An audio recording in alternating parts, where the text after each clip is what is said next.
इलाकों में। और इस कहानी की शुरुआत होती है 1561 एडी में, जब चक वंश के पहले राजा बनते हैं कश्मीर में गाजी शाह चक, जो हराते हैं शाह मीर के वंश को। और उसके बाद से लगातार 1589 तक चक वंश का राज रहता है कश्मीर में, जिनके आखिरी राजा थे याकूब शाह चक, जो अकबर के हाथों हार स्वीकार करते हैं क्योंकि उनकी खुद की प्रजा उन पर दबाव देते हैं उनके निर्णयों के कारण। इसके बाद मुगल एरा शुरू हो जाता है कश्मीर में, जहां पर अकबर, जहांगीर, शाहजहां, औरंगजेब ये सभी ही पहलगाम और आसपास की खूबसूरत वादियों को अपना शाही ग्रीष्म स्थल बनाते हैं और लगातार इस जन्नत का लुत्फ उठाते हैं। और यहाँ तक किसी ने कहा था कि इस दुनिया में अगर जन्नत है तो वो सिर्फ यही है, यही है, यही है। लेकिन आज यही जन्नत कांप रही है दहशत से, क्योंकि इस नरसंहार के बाद लोगों के मन में ये भय जरूर बैठ गया है कि अब अगर हम वहां जाएंगे तो अगली गोली का शिकार हम तो नहीं। लेकिन बात सिर्फ इतनी सी नहीं, चक वंश से पहले भी पहलगाम के आसपास बहुत ही ज्यादा रिच हेरिटेज और कल्चर था, क्योंकि पहलगाम से 50 किलोमीटर की दूरी पर है अवंतीपुर टेम्पल कॉम्प्लेक्स। ऐसा कहा जाता है कि ये मंदिर 9वीं शताब्दी में राजा अवंती वर्मन ने बनाया था, जो उत्तर भारत के प्रमुख शासकों में से एक थे। यहाँ पर 2 मंदिर है, एक भगवान शिव को समर्पित है और एक भगवान विष्णु को। अभी भले मंदिर की स्थिति ऐसी नहीं जैसे पुराने समय में थी, लेकिन ये मंदिर की नक्काशी देख के ये जरूर बताया जा सकता है कि ये मंदिर बहुत ही ज्यादा प्राचीन है। इसके बाद आता है मार्तंड सूर्य मंदिर। इसे 8वीं शताब्दी में राजा ललितादित्य मुक्तापीड ने बनाया था, जो कारकोटा वंश के महान शासक थे। ऐसा कहा जाता था कि इस मंदिर के चारों तरफ 84 स्तंभ थे, जिन्हें देखने के लिए लोग दूर दूर से आते थे। इसके अलावा आज भले मंदिर खंडर की स्थिति में है, लेकिन इसे देखकर अंदाजा लगाना बड़ा आसान है कि उस समय इसका स्थापत्य एक अद्भुत ही दिशा में दिखा होगा। इसके बाद आता है मामलेश्वर मंदिर। ये मंदिर 12वीं शताब्दी में बनाया गया था और ऐसा कहा जाता है कि ये मंदिर अपने शिवलिंग के गर्भगृह के लिए बहुत ही ज्यादा प्रसिद्ध है। इन सभी स्थलों को देखने के बाद एक बात तो साफ है कि पहलगाम और उसके आसपास की जितनी भी घाटियां है, वे सभी आध्यात्मिक और ऐतिहासिक धरोहर से भरी हुई है। और अंत में जाने से पहले जो लोग मरे हैं उनके आत्मा को भगवान शांति दे, अपने चरणों में जगह दे, और उनके परिजनों को, उनके अपने परिवार के लोगों को शक्ति दे अपने आप को संभालने के लिए। ये कठिन समय है, पूरा भारत उनके साथ खड़ा है, हम भी उनके साथ हैं। और अंत में आपको ये वीडियो कैसा लगा कमेंट बॉक्स में जरूर बताएं। हमें सुझाव देते रहिए कि किन विषयों पर हमें वीडियो बनाने चाहिए। धन्यवाद। Positive influencer Captain Yashika Tyagi so passionately narrates this next story. It's the story of a barefoot Naga bringing the Pakistani army to its knees in Kargil. Watch her narrate it and get inspired. Nagaland के हेडहंटर्स का एक ऐसा गांव जहां के योद्धा अपने दुश्मनों के सिर काटकर गांव के बाहर लगा देते थे। इसी गांव में जन्म हुआ एक शेर का। इस वीर योद्धा का नाम था कैप्टन नीखे जाकू कैंगरूसे, जिसने आगे चलकर कारगिल की लड़ाई में वो शौर्य दिखाया कि उन्हें महावीर चक्र से सम्मानित किया गया, और जिनकी कहानी शौर्य टेल्स में आज आपको सुनाना मेरे लिए बहुत फख्र की बात है। दिन था 28 जून 1999। द्रास के ऊपर क्लेफ ब्लैक रॉक नाम की जगह, जहां दुश्मन की एक मशीन गन पोस्ट थी, उसे ध्वस्त करने की ड्यूटी मिली कैप्टन नीखे जाकू कैंगरूसे, जो घातक प्लूटून के कमांडर थे। अपनी 2 राजपुताना राइफल के रण बांकुरों के साथ आगे बढ़ते जा रहे थे। घातक प्लूटून एक ऐसी प्लूटून होती है जिसमें किसी भी इन्फेंट्री रेजिमेंट के सबसे बहादुर और काबिल योद्धा शामिल किए जाते हैं। राजस्थान के रणबांकुरे जिन्हें लीड कर रहे हैं नागालैंड के एक वॉरियर, तो आज पाकिस्तान की बिसात नहीं थी कि वो जिंदे बच जाते। जैसे जैसे ये प्लाटून दुश्मन के सामने आगे बढ़ती गई, रात का अंधेरा भी बढ़ते जा रहा था। टेम्परेचर -10 डिग्री से भी नीचे हो रहा था। द्रास की उस एरिया में कोई पेड़ नहीं, सिर्फ चट्टानें, जहां ऊंचाई पर बैठा दुश्मन बहुत आसानी से नीचे से ऊपर बढ़ने वाले फौजियों पर आराम से नजर रख सकता था। स्टेल्थ मेंटेन करते हुए यह प्लाटून आगे बढ़ती जा रही थी। लेकिन जंग का समय था, दुश्मन भी चौकन्ना था। हल्के से पत्थरों के गिरने की आवाज हुई और दुश्मन ने जनरल डायरेक्शन में एक फायर खोल दिया। एक गोली का स्प्लिंटर आकर नीखे जाकू कैंगरूसे के पेट में लगा। उनके जवान, जो उन्हें प्यार से नीबू साहब कहते थे, उन्होंने कहा, साहब आपके पेट में गोली लग गई और खून बह रहा है। नीबू साहब ने कहा, चिंता मत करो, मैं बेल्ट थोड़ा कस कर बांधता हूं। आगे बढ़े, पेट से खून बह रहा है, लेकिन उन्होंने हिम्मत नहीं हारी। आगे बढ़ते गए और फिर पाया कि एक खड़ी चट्टान है जो बर्फ से फिसलन भरी है। नीबू साहब ने कहा, मैं आगे बढ़ता हूं और रस्सा बांधता हूं। किसी मजबूत चट्टान पर जब यह रस्सा बंधे तो बाकी के प्लाटून मेरे पीछे आए। इंडियन आर्मी का ऑफिसर हमेशा आगे बढ़कर अपने जवानों को लीड करता है और कहता है, फॉलो मी। नीखे जाकू कैंगरू से उस चट्टान पर चढ़ने की कोशिश करने लगे तो बार बार उनका पैर फिसलता जा रहा था। जूतों की वजह से उन्हें ग्रिप नहीं मिल रही थी। उन्होंने इतनी आउट ऑफ बॉक्स थिंकिंग यहां दिखाई, प्रॉब्लम सॉल्विंग का नमूना दिखाया और ऐसा अनथिंकेबल सॉल्यूशन निकाला जिसे सोचना आपकी और हमारी समझ से भी परे है। नीखे जाकू कैंगरूसे ने -10 डिग्री के टेम्परेचर पे अपने जूते उतार दिए, सॉक्स उतार दिए, जिससे कि नंगे पैरों वो उस चिकनाई भरी पहाड़ी पर आराम से ऊपर बढ़ सके। जैसे जैसे वो ऊपर बढ़ते गए, यहां थी बर्फ की चट्टान, हाथों से खून निकलने लगा, घुटनों से खून निकलने लगा, नाखून टूटते जा रहे थे। लेकिन कैप्टन नीखे जाकू कैंगरूसे एक तरफ रॉकेट लॉन्चर, एक तरफ असॉल्ट राइफल और कमर पर कमांडो नाइफ लगाए ऊपर बढ़ते गए। जैसे ही वो उस क्लिफ के ऊपर पहुंचे, उन्होंने रस्सा बांधा और अपने जवानों को ऊपर आने का संदेश दिया। अब आप सोचिए उस बहादुर योद्धा को जिसका ऊपर से नीचे तक शरीर घायल हो रखा है, पेट से खून बह रहा है। उन्होंने कंधे से अपना रॉकेट लॉन्चर निकाला और दुश्मन के बंकर पर फायर किया। 1, 2, ऐसे करते करते उन्होंने दुश्मन के 4 बंकर उड़ा दिए। दुश्मन जब तक भागता और अपने ऑटोमेटिक गन्स से फायर ऑन करता, तब तक नीखे जाकू कैंगरू से बहुत नुकसान कर चुके थे। 2 पाकिस्तानी दौड़ते हुए आगे आए, उनके ऊपर फायर खोला, लेकिन यहां से नीखे जाकू कैंगरू से ने अपनी राइफल निकाली और 2 पाकिस्तानियों को मारा। तब तक उनके हाथ में गोली लगी, बंदूक छूट गई। उन्होंने अपने कमर से कमांडो नाइफ निकाला और सामने से आने वाले 2 पाकिस्तानियों को अपने हेड हंटर ट्रेडिशन की बखूबी उन्होंने लाज रखी और एक की गर्दन को यहां उड़ाया और दूसरे की गर्दन को वहां उड़ाया और पाकिस्तानियों के दिल में एक खौफ बिठा दिया। अब हमारी 2 राजपूताना पलटन की जो घातक प्लाटून थी वो ऊपर आ चुकी थी। दुश्मनों ने भी अपना ऑटोमेटिक गन से फायर खोला और नीखे जाकू कैंगरूसे को ऊपर से नीचे तक भून दिया। फायर इतना जोर का था कि कैंगरूसे का शरीर यूं उछला और 200 फीट नीचे खाई पे जाके गिरा। लेकिन राजपूताना राइफल्स के जो ये बहादुर रणबांकुरे थे, उन्होंने बाकी बचे हुए पाकिस्तानियों को छोड़ा नहीं, एक एक को मौत के घाट उतारा, तिरंगा झंडा लगाया और उस सरसराती हुई हवा में सल्यूट करते हुए यही कहा, नीबू साहब, ये आपकी जीत है। मरणोपरांत कैप्टन नीखे जाकू कैंगरूसे को महावीर चक्र से सम्मानित किया गया। जय हिंद की सेना।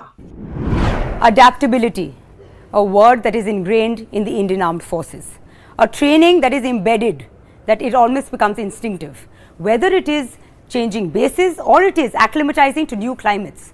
Watch positive influencer Varlin Panwar take us through the training that the Indian Armed Forces have to go through to become adaptable. Here it is. Jai Hind everyone, I'm Squadron Leader Varlin Panwar and I'm proud to be collaborating with Republic TV as a positive influencer in defense sector. I often talk about various soft skills and survival instincts that armed forces have instilled in me. But today, I want to highlight a very important quality that in my opinion can help you navigate in any space, whether it's corporate, creative, or even personal life. And the quality, as per me, is adaptability. The armed forces train us every single day to be individuals who adapt, not in a month, not in a week, because we don't have that much time, but the moment we walk into a room or in any situation. Whether it's a different city, culture, role, or even a crisis, we adapt mentally, physically, and also emotionally. So how does this adaptability come to us? I'll tell you. Because in the forces, we live a nomadic life. Every few years, we move from one place to another. Sometimes from the deserts of Rajasthan to the snow-clad mountains of Kashmir, or from the thick jungles of the northeast to the humid coast of the south. Each place brings a new language, new terrain, new challenge, and of course, a new team. And we don't get time to settle. We step in, absorb, adapt, learn, and of course, deliver. This constant shift does not teach you to survive, but it teaches you to thrive. It makes you emotionally intelligent. You learn to read the energy of a room. It makes you empathetic. You understand when to listen and when to lead your team. And most importantly, it gives you the strength to evolve without losing your identity. And to me, it is very important. And that's why today, whether I'm working with corporate leaders, Women Premier League, or training actors on military movies, I never show up as a rigid version of myself. I show up as someone who's ready to understand, adapt, and create an impact. Hence, I always say, we 4Gs don't just survive, but we thrive wherever we go. Jai Hind. Hope this helps. A head full of thoughts, a heart full of emotions, meltdowns, anxiety. How does one deal with the everyday emotion? Positive influencer Roma Abhyankar takes us through the teachings of the Bhagavad Gita to tell you how to deal with the everyday emotion, how to deal with things like detachment and attachment. Here's her video. Namaskar. My name is Roma Abhyankar. Thank you for tuning in to watch this video. The Srimad Bhagavad Gita is a powerhouse of wisdom. And tapping into this very wisdom requires a little bit of study. The study of scriptures, the study of our environment, and how this wisdom could help us make better decisions in life, and also to lead a more peaceful life in the midst of this humdrum. So how about we try and decode some of this knowledge and also try to apply it in our own lives? Let's get started then. It's not just one or two shlokas that leave a mark behind, but all 700 of the shlokas of the Bhagavad Gita teach us about ourselves, about our surroundings, our mind, and believe it or not, about people as well. Day in and day out, we experience all kinds of emotions. Some good ones, but let's be honest, mostly bad ones most times. And these feelings have a tendency to reflect on our mood. We tie in these emotions with any action that we're doing. We make these emotions a part and parcel of our personality. Do you know what ties us to these emotions? Shri Krishna helps answer this question right at the beginning of the Bhagavad Gita in the second adhyay or chapter, aptly titled Sankhya Yog. What does the word Sankhya mean? Sankhya is an analytical approach. We use knowledge and our own understanding when dealing with things. Yog, in the simplest of terms, is coming together. And to understand this, we have Shri Krishna guiding us all through the way. Going back to our emotional roller coaster ride, the one thing that fuels this roller coaster is attachment. Attachment, in the simplest sense, is fondness, affection, or even sympathy. But the study of psychology takes this one step further.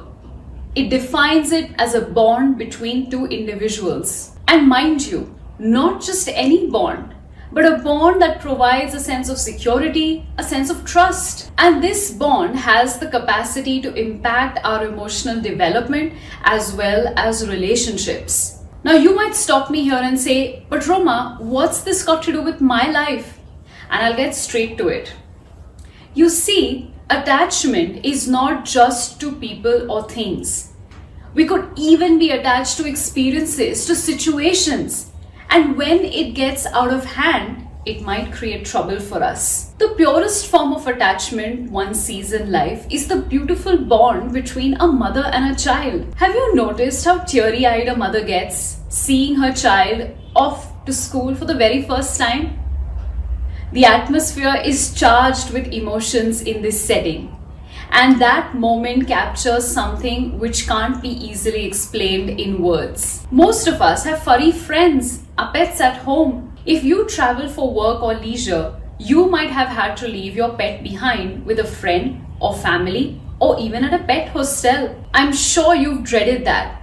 Watching your furry friend's eyes as you say goodbye stirs something inexplicable in you. That is attachment. Even if you aren't a parent or have no pets, I can assure you that you still have had attachment to things around you. If I could run your memory over to your days at school, I'm sure you couldn't do without a favorite pen, a compass box, a lunch box, or even an outfit you love to wear often. Now that you have a sense of the concept of attachment, let's jump straight into the Bhagavad Gita and see what Sri Krishna has to say. Karmanyevadhikaraste ma phaleshu kadachana ma karma phala heturbhur mate sangostva karmani. This is the explanation of the shlok. One has the right to work, but one is not entitled to the fruits of the action. Be not motivated by the fruits of your action, nor be attached to inaction. This is the 47th shlok of the second adhyay, and a shlok that you will hear very often. In the simplest of words, Sri Krishna is advising Arjun to do his work, fulfill his duty, and not be attached to the fruits of his actions. Sounds easy, but a tad bit difficult to implement, right? Let's decode the shlok in a way in which we understand, in a contemporary sense, shall we? Sri Krishna advises Arjun to practice detachment. The word detachment might seem like an antonym or the opposite of attachment, but we're not in grammar class, so it won't be that easy. If attachment is emotional involvement, is detachment not doing anything at all?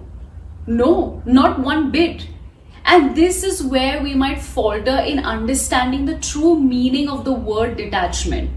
When we say we must detach ourselves from something, it means we are detaching ourselves from the emotional involvement.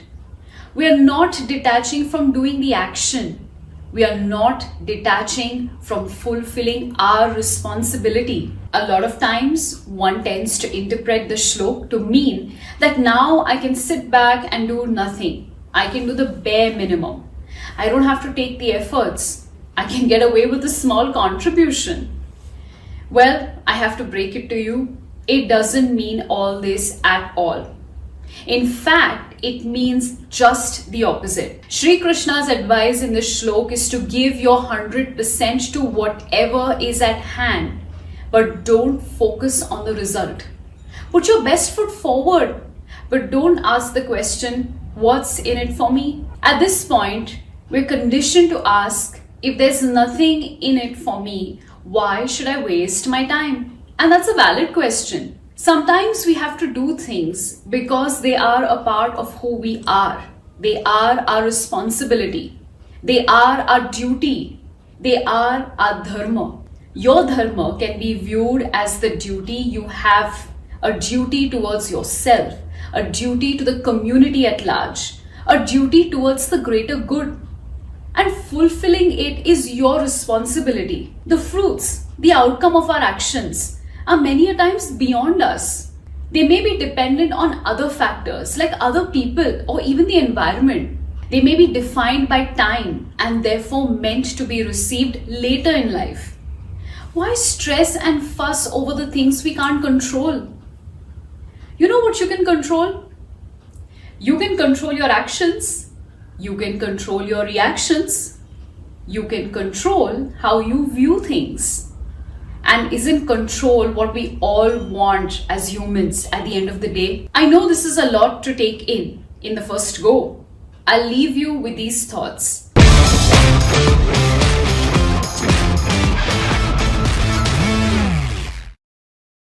अब आया असली स्वाद। अब आया स्वाद। जब स्वाद के पड़े हो लाले तो MDH का चंकी चाट मसाला डालें। MDH का Chunky chaat masala. MDH। Mahi sir, how much do you love your fans? Honestly, I love my new fans. पुराने वाले बेकार में शोर करते। सर फैंस हैं, शोर तो करेंगे ही ना। नए वाले नहीं करते। And they listen to what I say. The new generation Orient BLDC fans. Super silent performance with voice control. Silly me, I thought. Cricket fans. As far as the strike options are concerned for the Indian Armed Forces, so you see, the first priority will be the launch pads, the terrorist launch pads from where these terrorists come in. They basically take harbor or take rest.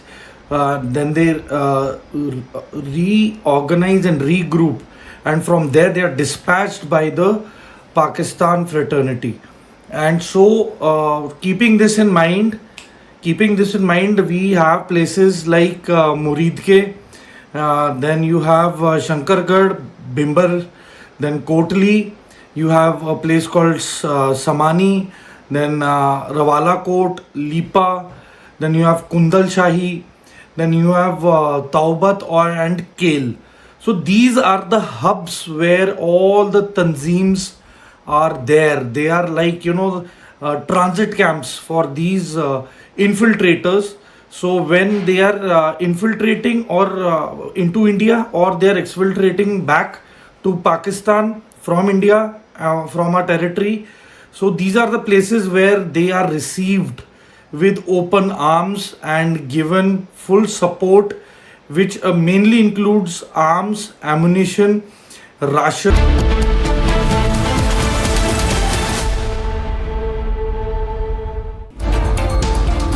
RSS Chief Mohan Bhagwat has issued a statement condemning the recent Pahalgam terror attack. The RSS chief said that non-violence is deeply rooted in Indian culture, describing it as a core value that defines the nation's identity. He pointed out that despite efforts towards peace, some elements continue to create disturbances, and such situations demand a firm response. हमारी अहिंसा लोगों को बदलने के लिए, लोगों को अहिंसक बनाने के लिए, तो कुछ लोग तो बन जाएंगे हमारा उदाहरण लेकर, लेकिन कुछ लोग नहीं बनेंगे, और इतने बगड़े रहेंगे कुछ भी करो वो नहीं होंगे और उपद्रव करेंगे दुनिया का. Bhagwat stressed that protecting people against wrongdoing is a fundamental responsibility and that upholding peace sometimes requires decisive action. तो अहिंसा हमारा धर्म है. आतताइयों से मारना खाना, गुंडागर्दी वालों को सबक सिखाना, ये भी हमारा धर्म है.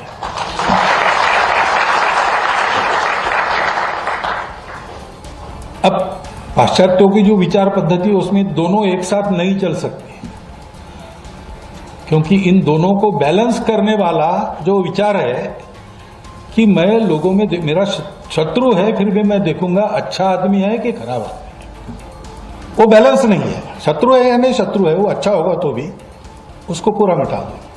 हमारे यहाँ वो अच्छा है कि नहीं इसको देखते हैं, और कुछ लोगों को थोड़ा दंड देके, कुछ लोगों को ज्यादा दंड देके, कुछ लोगों को दंड दिए बिना सुधार कर अपना, तो जिनका इलाज ही नहीं दूसरा कुछ, उनके कल्याण के लिए उनको बेसिक मटेरियल दूसरा पाने के लिए भेज देते जहां मिलता है.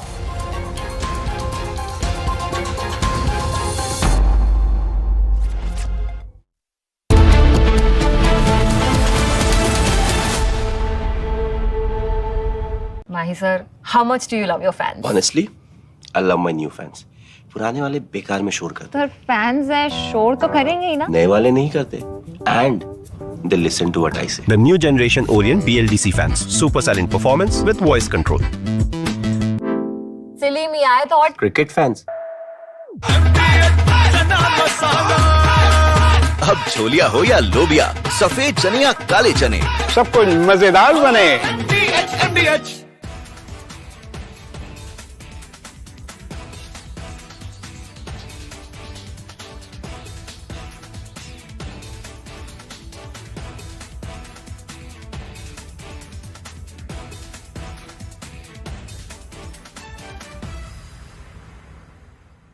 पैसा चलते यार तुम मौत ही कस मिस्त्री की है गुंडी गुंडी बेटी गुंडी আপনি বলুন হিন্দু বলে বেড়েছে বলুন কাল রাতে আমাকে বলেছেন হিন্দু বলে বেড়েছে বলুন বলুন আপনি মুসলিম আপনি কি কালমা পড়তে জানেন না জানি না বলুন এদের বলুন সেকুলার নেতাদের বলুন এভাবে টেনে আর আগের দিনে যেহেতু বৃষ্টি হচ্ছে ওখানে কাদাও ছিল আমার বাচ্চাটাকে টেনে দেখছে করে চেতে চেতে যাচ্ছে আমি না বুঝতে পারিনি কি হলো হঠাৎ কি হলো আমি পেছনে যখন ঘুরি তখন দেখি ডিস্টেন্স ছিল ধরুন আমি আপনি একটা লোক রান করছে এভাবে মেরে দিল ডান শেষ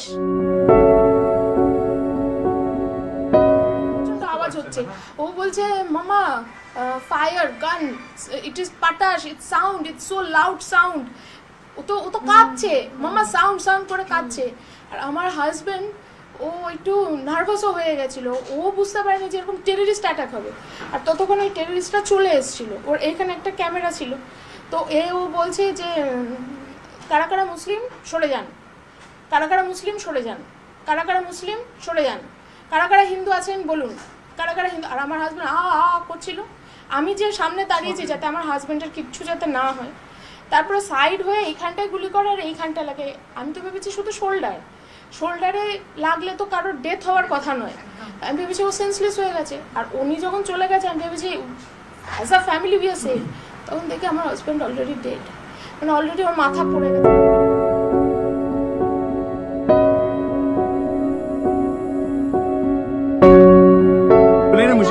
क्या बोलते भेलपुरी खा रहे थे Belwati side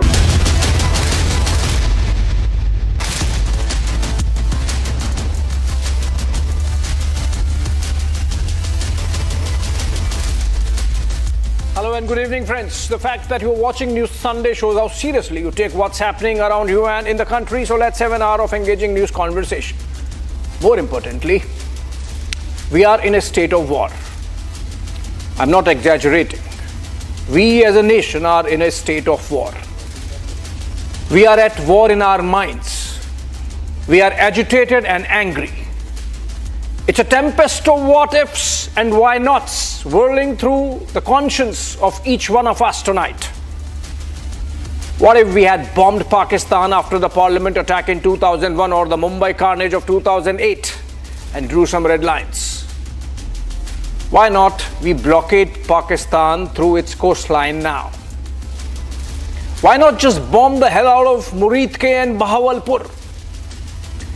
Did Pakistan care about consequences when it stabbed us in our back and gave Kargil in return of the Lahore bus? Did Pakistan care about world opinion when it harbored terrorists from Osama bin Laden to the Kabul bomber who was delivered to America just last month? If not, then why should we? Who is being responsible? Did Russia care when it launched that military operation against Ukraine? Or does America when it has to target Houthis? Does China really give an F while manipulating the global trade with currency games and predatory subsidies? As if हमने ठेका ले रखा है responsible होने का. I'm sure these are not just my thoughts alone.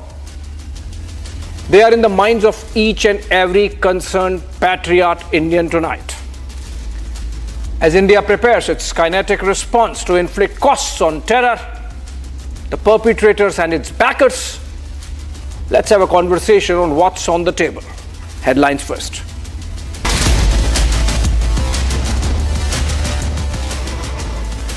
India prepares offensive against Pakistan. Back-to-back meetings held in the national capital. In the latest, Defence Minister Rajnath Singh meets the Prime Minister.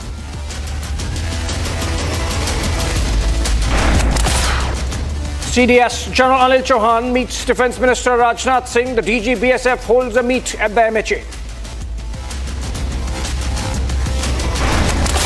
From Bandipora to Kupwara to Kulgam, large-scale anti-terror operations underway over ground workers on the radar.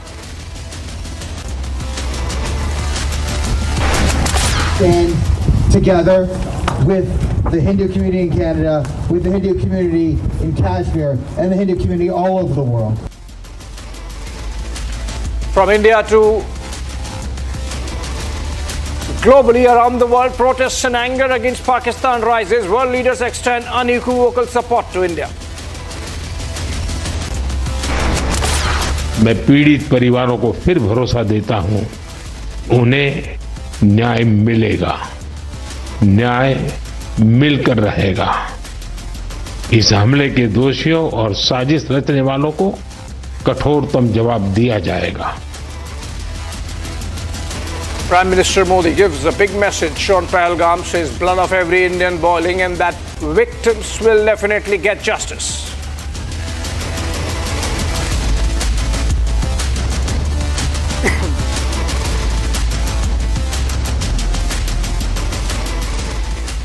Well, friends, it's really building up to something with the kind of meetings that are taking place, with the kind of movements we are hearing of our forces, with the kind of muscle flexing we saw earlier in the day from the Navy. There is something that's being seriously considered and planned to make sure that whosoever thought of Pahalgam terror attack as trying to victimize India is not going to get the last laugh. We are going to inflict costs. Let's look at the developments that have taken place through the day on the hectic parleys in New Delhi and preparations across the country. And then I come back with a panel for a conversation.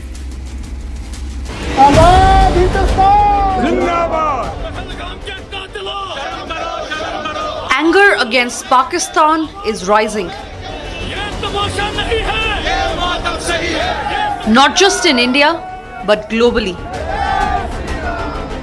The National Investigation Agency has begun the process of formally taking over the Pahalgam terror attack case, in which 26 innocent tourists were mercilessly shot dead on Tuesday, following orders from the Union Ministry of Home Affairs. In just 72 hours, houses of 9 terrorists and their associates have been demolished, with authorities saying similar action will be taken against others involved in terror activities. In Bijbehara, Anantnag, forces blasted the hideout of Adil Hussain Thokar, alias Adil Gure, a key player in the terror grid. This is the house. The home belongs to Adil Thakur, who is also known as Adil Guri, a man accused of orchestrating the devastating Pahalgam terror attack that claims 26 lives, leaving behind the scenes that tell a story of loss and the complex layers of terrorism. In the site is cordoned off by the thin layer of police tape. A small crowd of villagers gathered at a distance. I can ask my VJ Mubashir to show you the crowd visuals that have gathered here, and their faces a mix of curiosity, fear and resignation. The sounds can also be heard where the people, the neighbors are sobbing, they crying for what has happened here as the demolition was carried by the Jammu and Kashmir police. In Awantipura, operations zeroed in on Asif Sheikh, while another major assault in Pulwama crushed the base of Ahsan Sheikh, both linked to recent terror activity. यहाँ पर ये जो मेरे पीछे आप मलबा देख रहे हैं, ये मलबा है एक घर का, जो घर बताया जा रहा है एहसान उल हक का। और ये जो घर देख रहे हैं आप, ये एहसान उल हक का घर है, जिसे कल देर रात ब्लास्ट के ज़रिए ध्वस्त कर दिया गया। एहसान उल हक के बारे में दे दे जानकारी आपको कि ये जो एहसान उल हक है, ये जो है 2018 में पाकिस्तान गया था ट्रेनिंग लेने के लिए। इसके बाद यहाँ पर जो है ये कुछ दिनों पहले ही आया था घाटी में वापस। जैश-ए मोहम्मद का जो आतंकी है ये बताया जा रहा है, जिसके घर को मिट्टी में मिला दिया गया है। In Kulgam, forces tore down Zakir Ahmed's safe house, cutting off another vital node of the terror web. In Shopian, Shahid Ahmed's operational base was wiped out alongside Adan Shafi's hideout elsewhere in Shopian. Again, a demolition drive was carried by the administration along with joint forces. The house belongs to Shahid Kutte of LET. Shahid Kutte is known for his involvement in the terror attacks. In past, he has been involved into the targeted killings as well. But now his name has surfaced in Baisaran attack. One can see the visuals from this very place where the house has been demolished. It has been razed to the ground. The kind of situation that we see, that whether it are the window panes, the glass sheets, the wires, or the articles, the household articles, everything has been demolished. The bricks lying on the floor, the iron rods, the rooftops and everything has been grounded. This is Shahid Kute's place, which has been demolished after his name surfaced in Baisaran attack. Security forces are coming down hard, showing zero tolerance for terror dens and their protectors across the valley. Prime Minister Narendra Modi has vowed harshest punishment for the perpetrators and conspirators of the Pahalgam attack. Pahalgam में हुई आतंकी वारदात ने देश के हर नागरिक को दुख पहुंचाया है। पीड़ित परिवारों के प्रति हर भारतीय के मन में गहरी संवेदना है। भले वो किसी भी राज्य का हो, वो कोई भी भाषा बोलता हो, लेकिन वो उन लोगों के दर्द को महसूस कर रहा है जिन्होंने इस हमले में अपने परिजनों को खोया है। मुझे एहसास है हर भारतीय का खून आतंकी हमले की तस्वीरों को देखकर खौल रहा है। आतंकी और आतंक के आका चाहते हैं कश्मीर फिर से तबाह हो जाए और इसलिए इतनी बड़ी साजिश को अंजाम दिया। आतंकवाद के खिलाफ इस युद्ध में देश की एकता, 140 करोड़ भारतीयों की एकजुटता हमारी सबसे बड़ी ताकत है। यही एकता आतंकवाद के खिलाफ हमारी निर्णायक लड़ाई का आधार है। पहलगाम में हुई आतंकी वारदात ने देश के हर नागरिक को दुख पहुंचाया है। पीड़ित परिवारों के प्रति हर भारतीय के मन में गहरी संवेदना है। भले वो किसी भी राज्य का हो, वो कोई भी भाषा बोलता हो, लेकिन वो उन लोगों के दर्द को महसूस कर रहा है जिन्होंने इस हमले में अपने परिजनों को खोया है। मुझे एहसास है हर भारतीय का खून आतंकी हमले की तस्वीरों को देखकर खौल रहा है। आतंकी और आतंक के आका चाहते हैं कश्मीर फिर से तबाह हो जाए और इसलिए इतनी बड़ी साजिश को अंजाम दिया। आतंकवाद के खिलाफ इस युद्ध में देश की एकता, 140 करोड़ भारतीयों की एकजुटता हमारी सबसे बड़ी ताकत है। यही एकता आतंकवाद के खिलाफ हमारी निर्णायक लड़ाई का आधार है। Indian warships have conducted multiple anti-ship firings in the Arabian Sea, demonstrating their preparedness for long-range precision strikes, with the Navy asserting they are combat ready to protect the nation's interest. Hectic parleys are held in the national capital. Union Defence Minister Rajnath Singh met the Chief of General Staff General Anil Chauhan at his residence in the national capital today. The CDS was here just a short while back, and the meeting with Raksha Mantri lasted for over 40 minutes. I would ask my camera person to still show you. We are standing right outside Raksha Mantri's residence. While definitely the discussion would have revolved around the future course of action, as the fitting reply on diplomatic lines have already been given, there is a possibility that the next response which would be given would be through force, would be through military. That is what we are expecting. The clock is ticking for Pakistan. It is only a matter of time now before every drop of blood split in Pahalgam is avenged. Let's debate. All right, friend, that was a long lowdown on what has happened through the day. And joining me in this conversation, Air Marshal retired Sanjeev Kapoor. He's a defense expert joining us from Noida. We also have Vice Admiral Shekhar Sinha, retired defense expert, joining us from the United States tonight. We have Lieutenant General Raj Shukla. He's joining us from Delhi.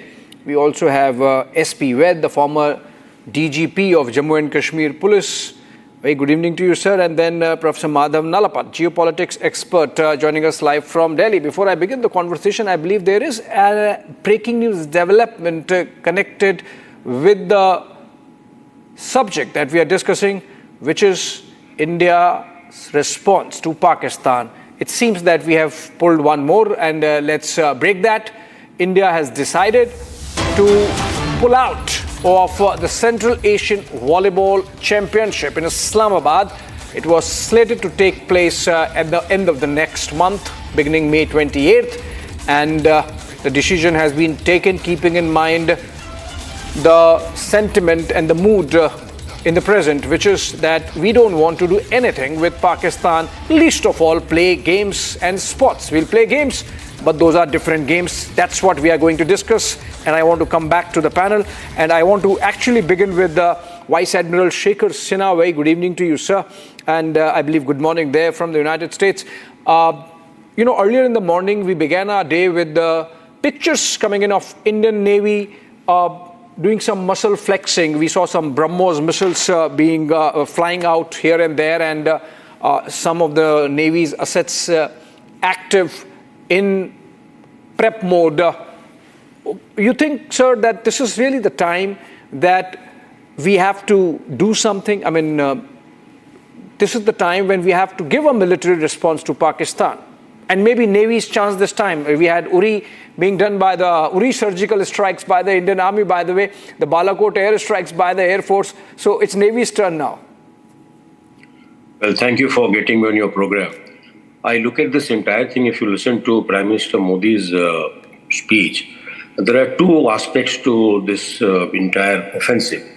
The first one is to take out the terrorist camps, and those who are backing the terrorists. So these are going to be very kinetic. And of course, in some of them will have to be totally, you can always deny that you have done this. The second one, which is a longer term, where the Prime Minister has said that we will not allow, we'll abolish or we will diminish, we will, finish off this terror land. Now that is a slightly long-term strategic sort of action, and that may not happen immediately, and that may take time. It may be in collaboration with some other like-minded countries. So I will put it as two actions. One is a kinetic one that you talked about, and this will primarily be to take out the terrorists, known terrorists, unknown terrorists, the terrorist camps which are known, some of the hideouts within our country, and maybe those who are backing the terrorists in Pakistan. So I would put it in these two manners, two clear aspects of Prime Minister Modi's talk.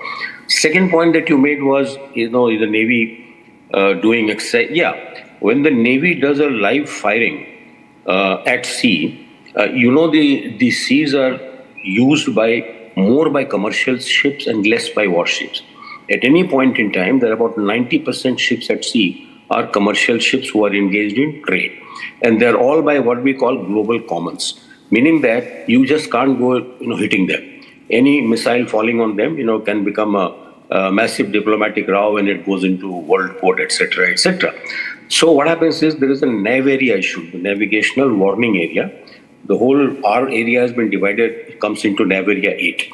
The NAV area 8 is always issued that practice firing will be carried out by naval warships and submarines in area bounded by coordinates so-and-so. All commercial ships are to avoid transiting through this area, otherwise they can get hit. Now, once you make this warning, it virtually amounts to blockading that area for transition by any commercial ship, or if the warship is there, it positively get hit. So I would say that, this is the preparatory stage to declare that we are here and we are not going to go. We will continue to do our missile firing, rocket firing, and these NAV areas will be in force possibly till further orders. So you are creating a situation just outside all the harbors so that there is no support coming to the belligerent country in form of either, shall I say, hydrocarbons or spare parts for the aircraft or ships, etc., etc. And that is virtually, it's almost like I would say it's an economic choking of the belligerent country.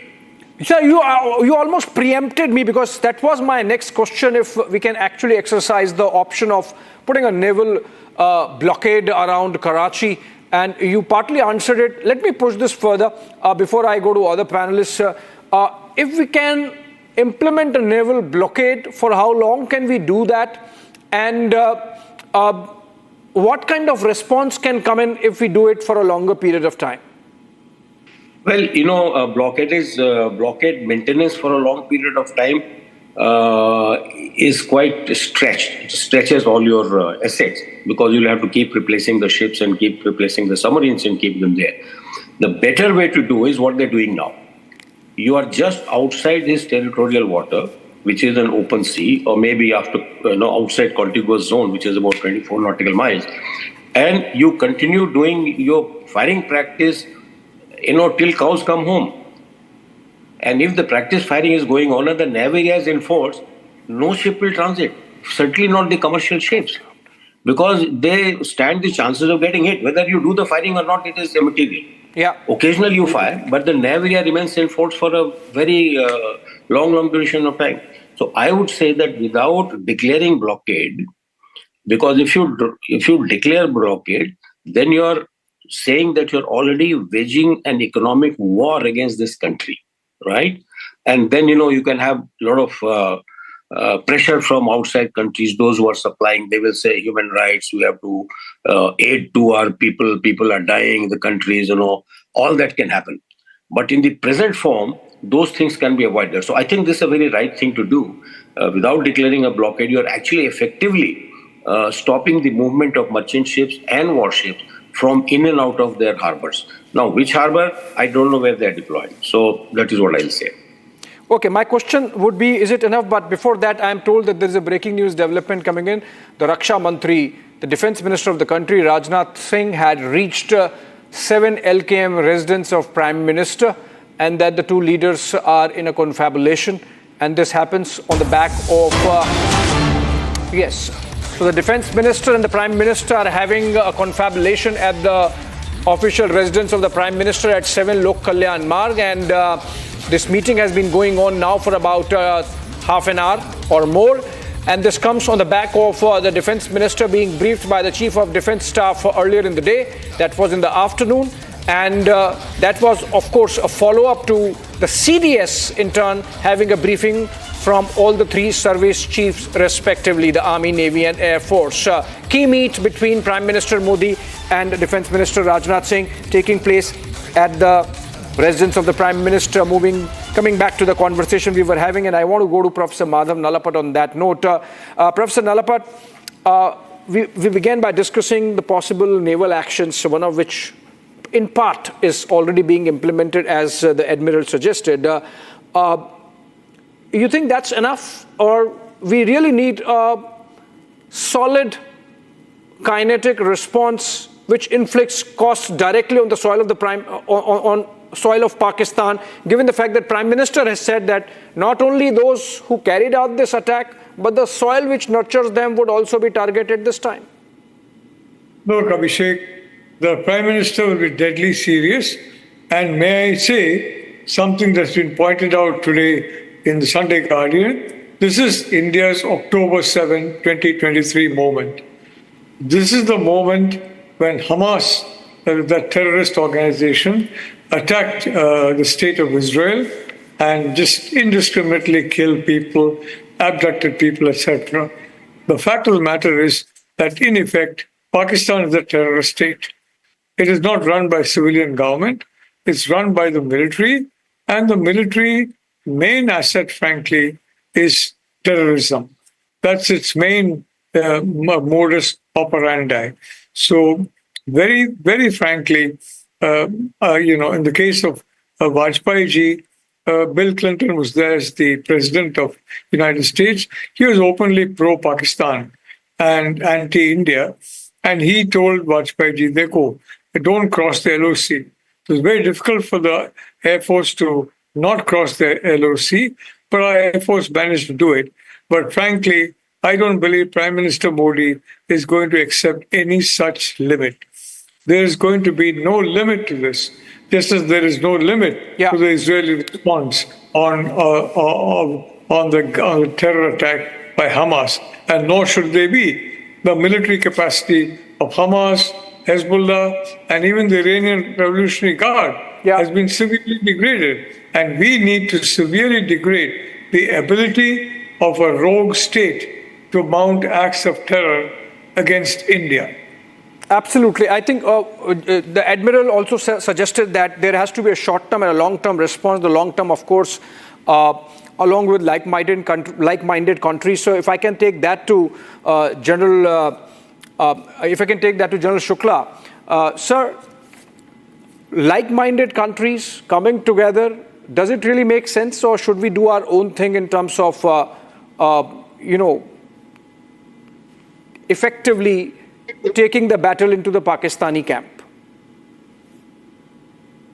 Well, Abhishek, I look at it this way, and I'll just make 4 very short points.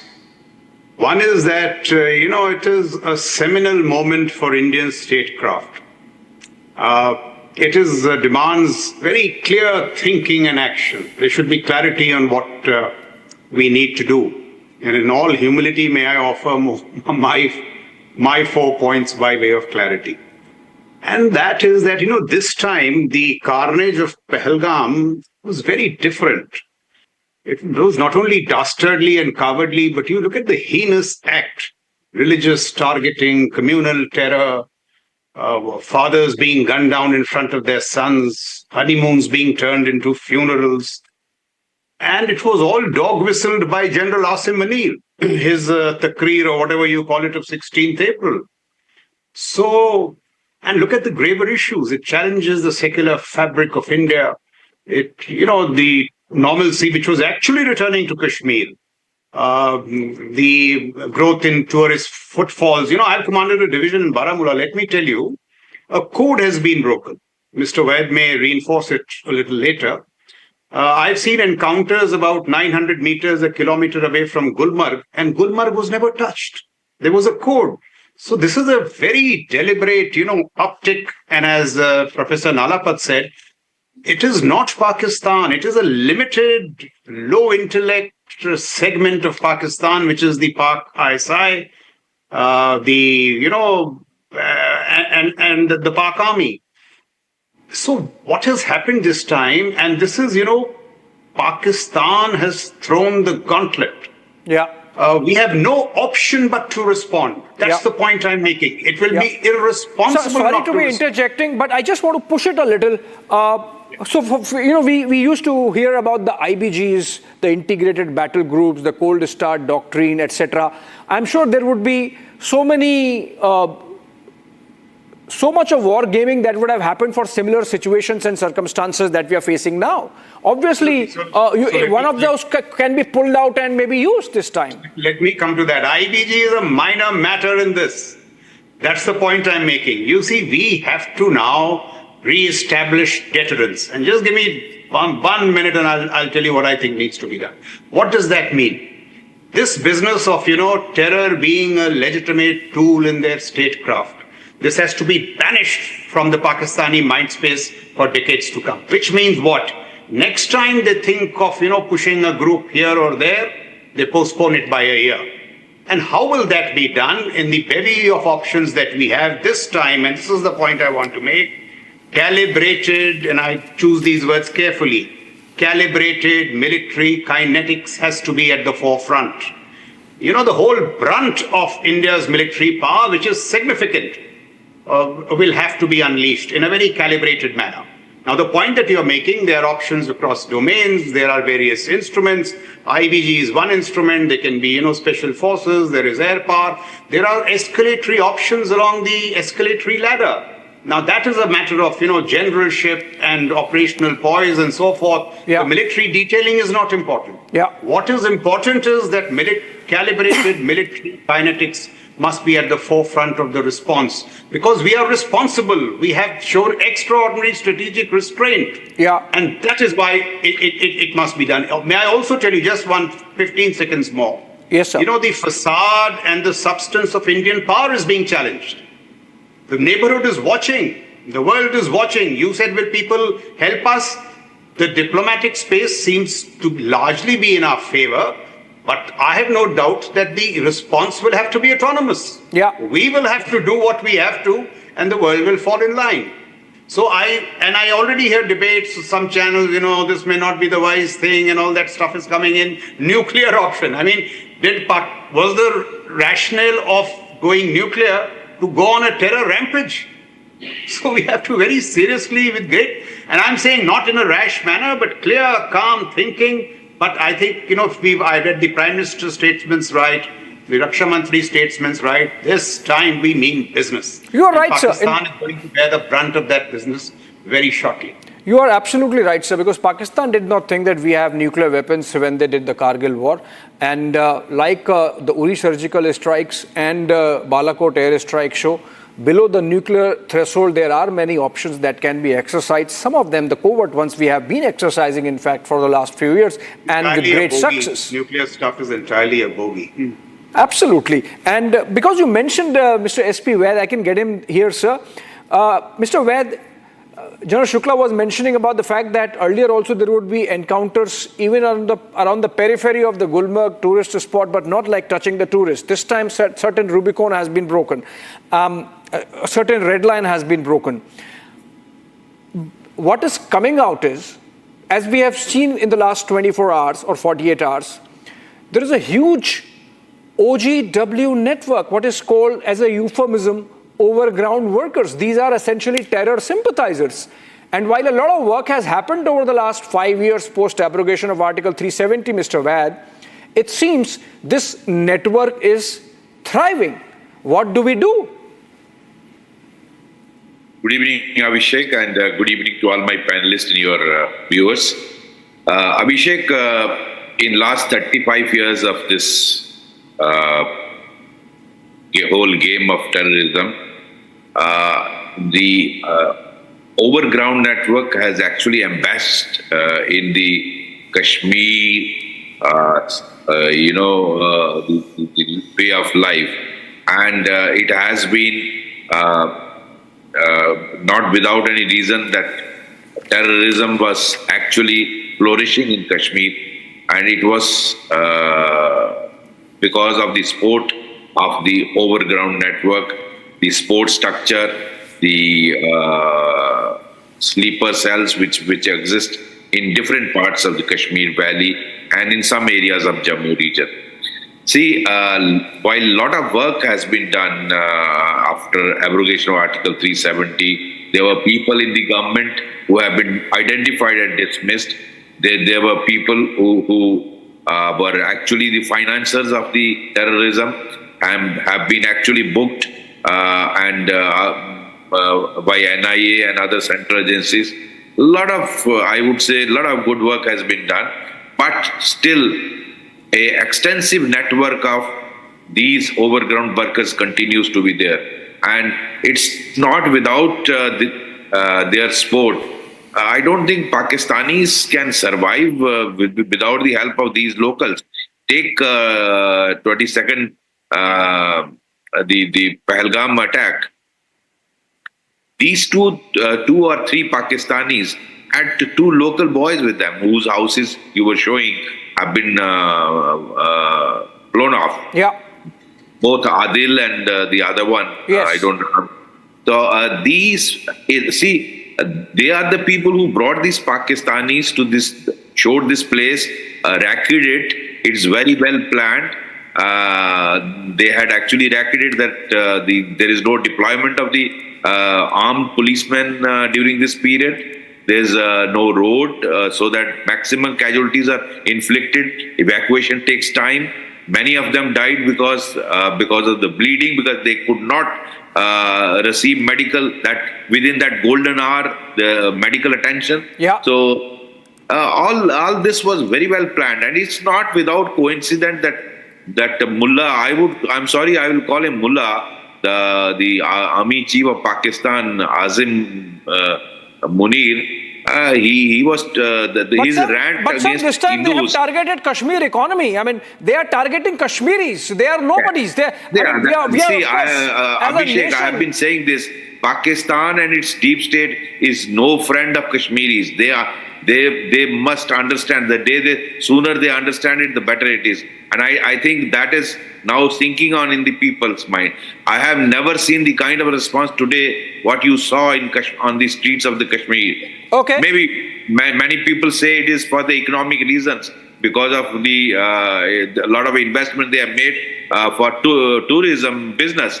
But yes, something needs to be whatever done. is happening in Kashmir, it would not be liked by Pakistan deep state. But my just 30 seconds. My point is, unless we hit these the Pakistan army and the ISI, they must be scared. Take this fight to their backyards. We must hit them.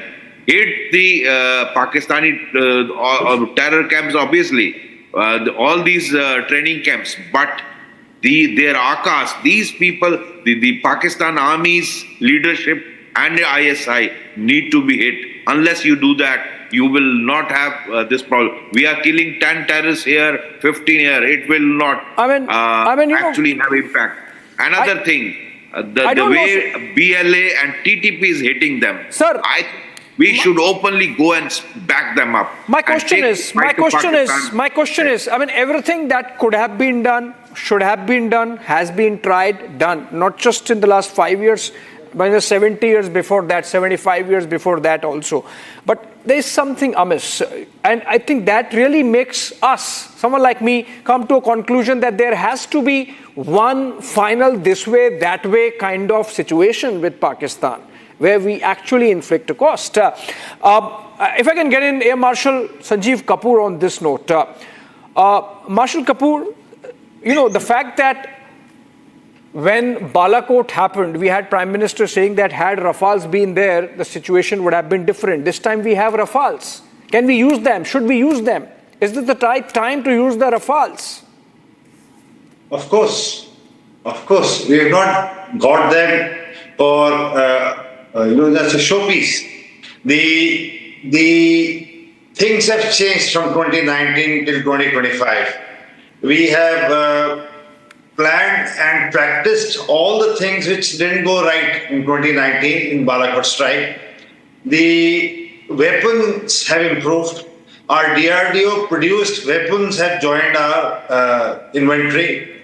The Rafales, which you just mentioned, have come. And now we have weapons beyond visual range. You don't have to go across also. We can take out targets from our own territory to begin with. And they are very potent weapons. We are much better prepared, trained and ready than what we were in 2019. I leave it at that. Now, a couple of points I would like to make listening to the fellow panelists. Why this time is different. The body language of the Prime Minister indicates that he was, like in 1999, not informed by the army when they took this action. So the political leadership, if the railway minister is saying that... You're talking about the Pakistani Prime Minister, I believe. Yes, the Pakistani Prime Minister's body language indicates probably that he may not be aware that first meeting pictures that came, that he was also in a shock that how this event has happened. The families, as we gather from social media of generals and the senior people in the political leadership, have fled. The latest which I read about half an hour ago is that the Corps Commander of Peshawar has written to the Army Chief, stating that a large number of officers and troops have submitted the resignation. That's a huge thing. If it's coming from you, it's a huge thing, sir. I mean, have you picked it up and you can say that this is actually happening, because which means that the Pakistanis are getting jitters, even the army is getting jitters. Yes. A large number of officers and their jawans have submitted the resignation. This letter is from the Corps Commander of Peshawar to the Army Chief. The army as such is deployed in Balochistan, Khyber Pakhtunkhwa, along Iranian borders. They are being now pulled to move inside towards their eastern borders.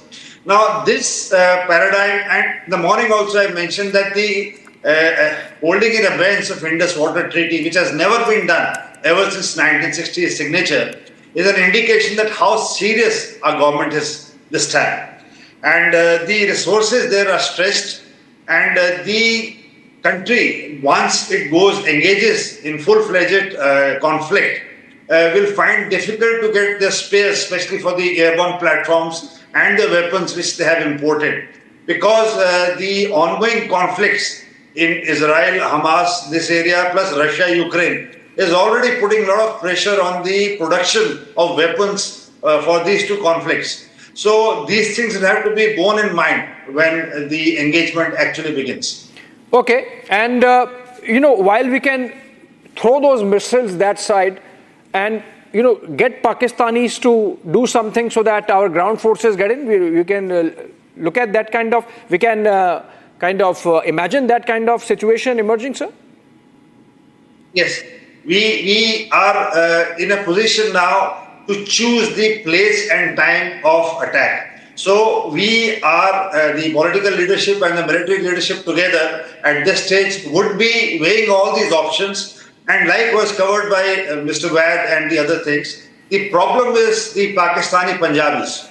They control everything. So killing off a few terrorists here and there is like trimming the branches of the tree. But the actual tree is the hardcore Punjabi domination in that country, which controls the armed forces, business, bureaucracy, politics, and everything. That's the ultimate strategic, or that should be the ultimate strategic objective for India. I'm sure, sir, that you leave the Punjabi, Pakistani rump and take away the rest, and minus the resources, Pakistan withers away. I mean, of course, it's a strategic community's ultimate fantasy insofar as Pakistan is concerned. Hopefully, at some stage in future, if not very near future, it will materialize. But I am, in fact, because we were discussing Rafales, I am getting a breaking news development connected with Rafales, which is that tomorrow, can we break that story? Can we get that breaking? Okay. The breaking is that India is set to sign a deal on procuring 26 more Rafales, this time the Rafale Marines fighter jets for the Indian Navy. And that's going to happen tomorrow sometime in the afternoon. It's a government-to-government contract for 63,000 crore rupees. And the deal is being signed by the respective defense ministries. It's going to be signed remotely in the sense that the defense ministers are not coming together. Earlier it was the plan, but since now we have a situation where we are more concerned about preparing for our kinetic response to Pakistan, the deal would be signed via video conference. But that's an important move. In fact, if I can go back to Admiral Sinha on that note, we began this conversation by focusing on the Indian naval exercises